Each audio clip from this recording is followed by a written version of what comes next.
সম্মানিত ভিউয়ার্স, আশা করি সবাই ভালো আছেন, বাট অনেকটা সুস্থ আছেন। তো আপনাদের দোয়ায়ও আমি অনেকটা ভালো আছি।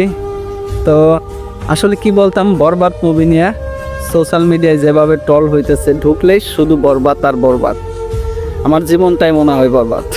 আসলে কি বলতাম, ইউটিউবে ঢুকা যাইতেছে না, টিকটকে ঢুকা যাইতেছে না, শুধু বরবাদ আর বরবাদ। এই মুভিটার মাঝে আসলে কি হয়েছে যে আমি কিছুই বুঝতে পারি। তো আপনারা ভিডিওটা দেখতে থাকেন, অবশ্যই দেখলে বুঝতে পারবেন। তো আর হ্যাঁ, চ্যানেল নতুন হয়ে থাকলে অবশ্যই চ্যানেলটা সবাই সাবস্ক্রাইব করে অলে প্রেস করে রাখবেন এরকম ভিডিও পাওয়ার জন্য। তো সবাই আমি শুধু একটা জিনিসই ভাবি, আসলে আমি হচ্ছি একজন কোরআনের হাফেজ। আমি প্রত্যেক দিন 5 রাকাত নামাজ পড়ি। এই সিনেমাটা দেখার সময় আমি সিনেমা হলে 20 রাকাত নফল নামাজ পড়েছি। টাকার নফল নামাজ সেখানে পড়ছি। বেয়াদব বলে আমি আজকে সিনেমা হলে গিয়া সিনেমা দেখছি, সিনেমা ভালো লাগছে, এজন্য সিনেমা হলেই 20 রাকাত নফল নামাজ পড়ছি। আর জোরে বলেন নাউজুবিল্লাহ। বাংলাদেশে একটা নতুন সিনেমা আসছে, এক পাগলের কাছ থেকে গিয়ে সাক্ষাৎকার নিচ্ছে, কেমন দেখলা? কয় আমি সিনেমা হলের ভিতরে বৈশা নফল নামাজ পড়ছি। কিরকম মুসলমান কোন আল্লাহ যে আযাব দেয় না। আরে আমি এই কথাটা শোনার পরে আপনারা তো হাসছেন, ছেলেটা পরেই বলতেছে আমি একজন কোরআনে হাফেজ। হ্যাঁ,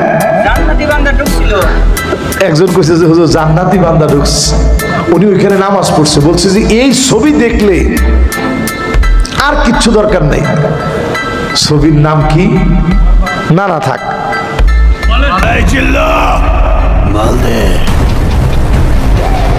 এদিকে শাকিব খানের বরবাদ সিনেমা দেখার পর একের পর এক যেমন আলোচনা হচ্ছে, ঠিক তেমন ভাবেই বরবাদ সিনেমা নিয়ে এবার সমালোচনার ঝড় বইছে। হ্যাঁ দর্শক, আশা করি ভিডিওটি শেষ পর্যন্ত দেখুন, তাহলে সব বুঝতে পারবেন। এদিকে এবার ঈদের সিনেমা শাকিব খানের বরবাদ যেমন প্রতিটি সিনেমা হলে জায়গায় করে নিয়ে হাউসফুল যাচ্ছে, ঠিক তেমন ভাবেই শাকিব খানের বরবাদ সিনেমা দেখার পর সিনেমা হলের মধ্যে 20 রাকাত নফল নামাজ পড়ে নতুন বিতর্কের সৃষ্টি করেছে এই যুবক। শুধু তাই নয়, একজন কোরআনের হাফেজ কতটা নেশা খেলে এমন কাজ করতে পারে তার জলজান্ত উদাহরণ এই সেই যুবক। আসলে আমি হচ্ছি একজন কোরআনের হাফেজ। আমি প্রত্যেক দিন 5 রাকাত নামাজ পড়ি।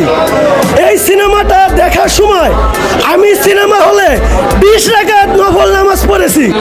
সিনেমা হলে কি নামাজ পড়ার জায়গা? আপনারাই বলেন। সিনেমা হলে মানুষ যান বিনোদন নিতে, আর সেখানে নফল ইবাদত করে বাংলাদেশের মাটিতে নতুনভাবে ইসলামকে ছোট করেছেন এই সিনেমা প্রেমী ভক্ত। তাই তো এই শাকিব খানের ভক্ত সহ এই যুবককে কঠিনভাবে হুঁশিয়ারি দিয়ে কিছু ইসলামিক আলোচক বলেন, আপনারা জীবনের দিকে একটু ঘাইটা দেখেন, এদের জীবনে বরবাদ ছাড়া কিছু আছে? এদের জীবনে আছে কি? একটু মিলায় দেখেন। বিয়ে করছে, সন্তান হওয়ার পরে মানুষ বাপরে খুঁজে দিতে হইল, বাপকে সাওয়ালের। হায় মুসলমান, এদেরকে আপনারা বানাইছেন সুপারস্টার। এরা নাকি সুপারস্টার। মুসলমান কোথায় যাচ্ছি আমরা বলেন? শাকিব খানের বিষয়ে কিছু সাধারণ সিনেমা প্রেমী ভক্তরা জানিয়েছেন যে এই বাংলা সিনেমা ইন্ডাস্ট্রি শাকিব খান একার মনে করেন। তাই শাকিব খান চাইলেও তার নিজের স্থানে কাউকে প্রতিদ্বন্দ্বী হিসাবে দেখতে চায় না। তাই তো নিজেই একের পর এক হিট সিনেমা উপহার দিচ্ছেন, কিন্তু নতুন কাউকে অভিনয় জগতে সুযোগ করে দিচ্ছে না শাকিব খান বলে মনে করেন এই সেই সিনেমা প্রেমী ভক্ত। আমার মনে হয় শুধু একজনেরই কাজ করা উচিত, ওই অভিনেতার বা ওই হিরোর নাম আমি বলতে চাচ্ছি না, মনে হয় যে ওনারই ইন্ডাস্ট্রি। আমার কিছু বলা লাগে না, আমার ফ্যানরা উত্তর দিয়ে দেয়। তাহলে এই যে গালাগালি, এগুলো কি তাহলে শাকিব খান গালিগুলো দিচ্ছে? দাগি বা যে কোনো সিনেমার যখন একটা রিভিউ পোস্ট বা কোনো ভিডিও শেয়ার করা হয়, তখন অনেকেই মন্তব্য করে যে নাটকের অভিনেতাগুলা কোন জায়গা থেকে উঠে আসবে? মঞ্চ থেকে উঠে আসবে, নাটক থেকে উঠে আসবে, নাকি আসমান থেকে পড়বে ওনাদের মাথার টপ করে সিনেমার মধ্যে?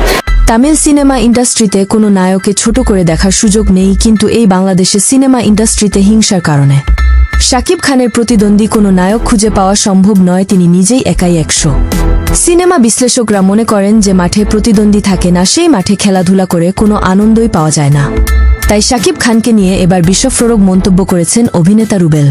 শাকিবের সঙ্গে কোনো প্রতিদ্বন্দ্বী নেই কেন? এই প্রশ্ন আপনারা নিজেরা কখনো বলেন না কেন? আমি বিশ্বাস করি সে তার প্রতিদ্বন্দ্বী তৈরি হতে দেয়নি। কেন দেন সেটা আপনারা জানেন, আমি বলবো না।